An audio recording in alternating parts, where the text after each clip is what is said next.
everyone, and welcome to the OklaRoots YouTube channel. So I know we've had some more challenging blocks over the last few months. I think you're gonna really enjoy this one. This month's block is a true classic. It is the Log Cabin. Now this is a block that you will see everywhere in the quilt world. This block is made up of just rectangles, just a few different sized rectangles, and then you just combine them in a pattern. This is such a fun traditional block. I'm just saying, go into Google and look up Log Cabin Quilt, and you will see so many different variations of quilts using just this block. Depending on how you lay out the colors on your block, you can create some really cool designs. So in today's tutorial, I'm gonna show you just the basic two-tone block. And when you make a bunch of these and you put them together, you can kind of create this like zigzag pattern or even like a wavy pattern that's really cool. So this is the version we're gonna go over today, but I wanted to show you that if you didn't wanna do just two colors, if you wanted to get super scrappy, you can do that. I made this super scrappy version yesterday. I just busted it out real quick. It's so much fun. I honestly just pulled random scraps out of my scrap bin and threw it together, and you can see how pretty it is, how cute it looks. So if you're not really interested in, the two-tone design, use whatever you have. Use as many different colors of fabric as you want. You can make this really, really fun. So I cannot wait to see your version of this block. I think you're gonna love this. It's a really quick sew. If you wanna bust out some extras in case you are having a hard time with some of the other blocks in the block party, I suggest doing that with this block. It's a really easy block to put together quickly. So if you're not already subscribed to the OklaRoots YouTube channel, please consider clicking subscribe down below. If at any point you like this video, please give it a like. Any questions, comments, shout outs, anything at all, you can leave them down in the comment section of this video. We're not gonna have any timestamps for this video because it is a very, very quick one. There is just one variation I'm showing you. It's in and out, it's fun, it's easy. Down in the description of this video, I will have links for the PDF file so you can print off the templates if you'd like. I also have the measurements on each one of the templates. They are all rectangles, so if you don't want to use the templates, you do not have to. You can just use your rotary cutter and a ruler. On the website, you'll also find an SVG file. This is for those of you with Cricuts or Brother Scanning Cut, whatever kind of machine you have that will automatically cut the fabric for you. You can just download that zip file and then use it in your program for your cutting device, and it will just cut out all the pieces for you. It's so cool how that does that. Over on the website, you'll also find all of the patterns for the previous month's blocks. So if you're just getting started or you're interested in making some other versions, go check out the website. There's a lot of free patterns over there. All right, let's get started. So here are all the fabric cuts and the tools I'll be using today. First, I like to use metal pins whenever I am pinning my quilt block together. I find these work a lot better than the little plastic clips that we use with the bags. Next, I have my little seam ripper and stiletto. This is just a really handy tool to have at the sewing machine, especially with thinner fabric. It helps kind of feed it through and keep everything nice and straight. I'll be using this Aurifil 50 weight thread today, and then my needle will be a Microtech 7010. You could also use a universal 7010 needle here. Just make sure it's a thinner needle since we are using thinner fabrics. So you can see there's only a few pattern pieces today and only two colors. From each color, I'm cutting out block A, block B, C, and D. And then from only one of the colors do you need a cut for block E. The measurements for all of these rectangles are on the PDF file that is linked in the description of this video. So to get started, take both of your A blocks and lay them right sides together. And then just line them up along all four edges.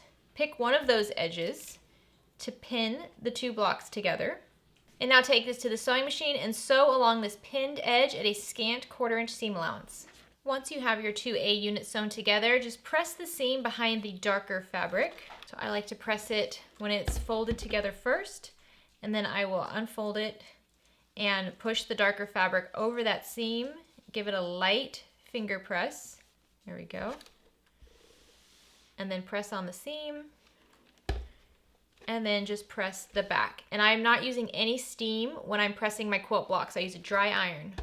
All right, once you have these done, grab your B blocks and grab the color that's on top. So like I said, we're doing a two-tone here, so this bottom color is going to be on one side of the block. This top color is going to go on the other side of the block. So grab the B unit for the color on top and then just lay it right against your two A units, just like that. Along this center edge, fold them together, line up all four edges, and then pin along this right edge. Now take this to the sewing machine and sew along the pinned edge at a scant 1/4 inch seam allowance. Now we're going to press the seam behind that B unit. So again, I always just do a light press along that seam with my fingers first, trying to avoid any stretching. And then I'll just place my iron right on top, and then I'll iron the back. And this is one of those blocks you can kind of trim up as you go. At this point, your block should measure 4.5 by 4.5 inches. So now grab your remaining B unit, and we're gonna line that up right along the bottom edge. So this is gonna be right below the same colored fabric of your A unit. Fold them right sides together and just pin along that edge. So now we can sew along this pinned edge at a scant 1/4 inch seam allowance. So once again, we're going to push that B unit back and push the seam behind it, and then press along that seam and give it a press on the back as well.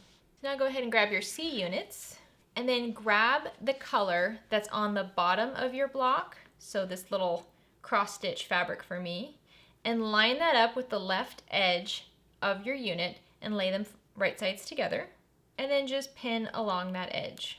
Now let's go sew along this pinned edge at a scant 1/4 inch seam allowance. Okay, this time let's press the C unit over the seam, so the seam is behind the easiest fabric to press it behind. We're gonna always press the seam behind the piece of fabric that we just added to the block. Give it a press on the back as well. Grab your remaining C unit, and this time we're gonna add it to the top of the block, so you can see how we're separating our colors just like that. So lay that right sides together along that top seam, and then pin these two pieces of fabric together. Go to the sewing machine and sew along the pinned edge at a scant 1/4 inch seam allowance. Okay, press that seam behind that C block. So here's where we're at. Next, we're going to add our D units. So grab the D unit for this top color, so for me it's that purple, and line it up on the right side of your block, and then flip it so that it's right sides down against the right side of your unit. Pin these together, and then sew along this edge at a scant 1/4 inch seam allowance. So just like we've been doing, we're gonna press the seam behind the newly added block. Here we go. And if at any point you feel like your block is getting a little wavy or wonky, you can always square it up. The width of the block should be the same width as the last strip you just attached. So for example, this strip right here is 8.5 inches long. So this whole block should be 8.5 inches long.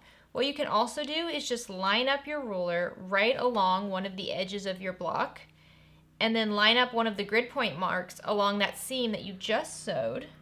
Go all the way over. And for me, I have just a tiny bit of the fabric peeking over on the right side of my ruler, so I can just slice that off just to keep it nice and square. So on this side, I have just a tiny bit of fabric peeking out on the left. I'm just gonna clean that up so I don't have any wavy seams. It'll make it easier when attaching the rest of the pieces. So make sure you arrange your block so it's the right orientation. Grab your remaining D unit, and we're just gonna lay this on the very bottom of the block. So fold it up, right sides together, and just pin these two units together. All right, now let's sew along this pinned edge at a scant 1/4 inch seam allowance. And just like before, press the seam behind that newly added block